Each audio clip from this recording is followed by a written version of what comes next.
Well then, it's that time again. We build up to the T20 World Cup 2022, and in the first of those build-ups, today we look back at the top 5 moments from T20 World Cups across the year. My name is Tanay Tiwari. Let's get started.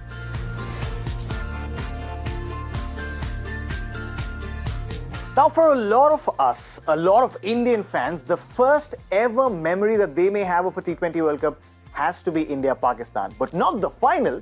Their first ever encounter in a T20 World Cup. India-Pakistan met, and this was going to be a high-voltage contest. India could not really score that much, 140 odd for 9, including an Uthappa half-century, but Pakistan also found tough to get going. Towards the end, it was like any other India-Pakistan classic. 12 runs needed off the final over. Pakistan only managed 11, which meant everyone was looking around. What was going to happen? What was going to happen was a bowl-out. Yes, that was the tie-breaker at that point in time. Now, India sent in Harbhajan Singh, Virender Sehwag and Robin Uthappa. Rather unusual choices. For Pakistan, it was Umar Gul, Shahid Afridi and Yasir Arafat, their frontline bowlers. Eventually, it would turn out that all those 3 of Indian bowlers would go on to hit the stumps. All 3 of Pakistan's bowlers would fail to. India would win this bowl-out. And years down the line, with Robin Uthappa sitting in one of our Crickbus studios, he'd tell us that MS Dhoni had actually planned for a scenario like this. He had earmarked his bowlers who would bowl in case of a bowl-out, and that is why the unusual choices in perhaps a Robin Uthappa or a Virender Sehwag and not going to his frontline pacers. This was the first of many instances that we'd see in the future of the genius of MS Dhoni. We're still in South Africa, we're still in 2007 at that first T20 World Cup, and we're still on India-Pakistan. Just a different game, just different stakes, higher this time around. It's an India versus Pakistan final in the inaugural T20 World Cup. India batted first, put on the board 157, courtesy a good 75 from Gautam Gambhir. Pakistan came out and was struggling at one point, 104 for 7. Then Misbah-ul-Haq unleashed himself. He started going after the Indian bowlers, and towards the end, the last over, Pakistan needed just 13 runs. Now, India had an over from Harbhajan Singh, but MS Dhoni would go to the rookie in Joginder Sharma. First ball was a wide. The second one was a dot. The pressure was eased a bit. But then the third ball, Misbah deposited Joginder for a 6 over his head, and it seemed like all those dreams came shattering down. Only 6 runs needed off the last 4 balls. Joginder Sharma bowls it outside the off stump again, but Misbah-ul-Haq decides to do something, well, strange. He goes around, he tries to scoop it, but because there's not enough pace on the ball lobs up in the air. There's Sreesanth under the ball. He's dangling his feet here and there. Everyone's nervous, but then he holds on to the catch. India become the inaugural champions of the T20 World Cup.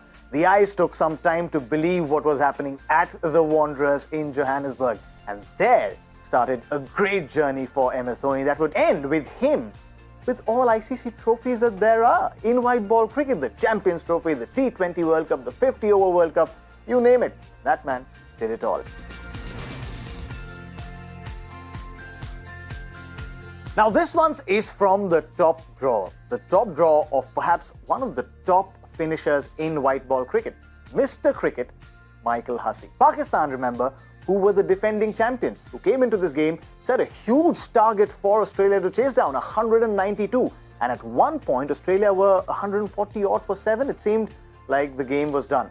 But Hussey, the finisher, had other plans. He took the game deep. Towards the end, the last over, Australia needed 18 runs. Mitchell Johnson was batting, and he gave the strike back to Michael Hussey. Still a big task, 17 runs of 5 balls. And then, against Ajmal, a top spinner at that point in time, Michael Hussey went 6-6 for 6. That was it. The fate was sealed. He had propelled Australia into the World Cup final with a ball to spare against one of the most threatening spin bowlers of his time. And Michael Hussey had built a reputation for himself all in just that one innings. Now, for a period between 2007 to 2014-15, Sri Lanka had this rare tryst with World Cup finals. 2007 50-over World Cup final, they made it, lost to Australia. 2011, they lost to India.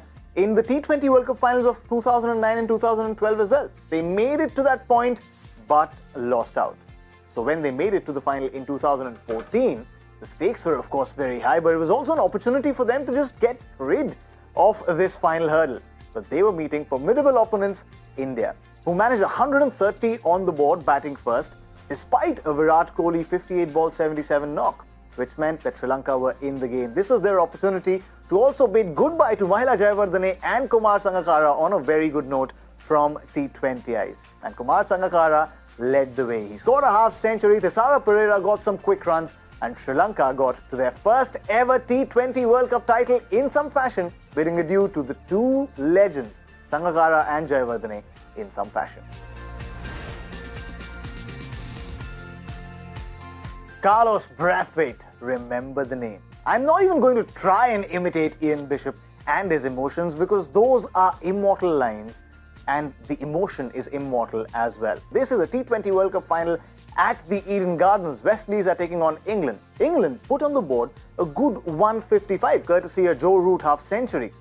Outwalk West Indies and they are 11 for 3. Trouble looming large. Then Marlon Samuels, yet again their crisis man, holds the innings together, takes the game very, very deep. So deep that off the final over, West Indies needed 19 runs. England's captain Eoin Morgan hands the ball over to Ben Stokes, who runs into bowl at Carlos Brathwaite, a largely unknown entity at that point in time. But it was all going to change for Carlos Brathwaite, for West Indies cricket, for world cricket over the span of the next 4 balls. 6, 6, 6, 6. Yes, you need 19 of 6. You do it in 4 balls and get 5 extra runs. That is Carlos Brathwaite's style. They were up in arms. West Indies had pulled off a miracle at the Eden Gardens. They'd won yet another T20 World Cup and proved that their T20 dominance was for the world to see. And at the center stage was that one man whose name none of us can ever forget. Well, that's our list of the top 5 moments from T20 World Cup editions gone by. Would your list look different? We'd of course hope to see many more in the upcoming T20 World Cup. But would you like to add something to that list or subtract from it? Don't forget to share it with us. We're across all social media platforms and we'd love to hear your opinions as well.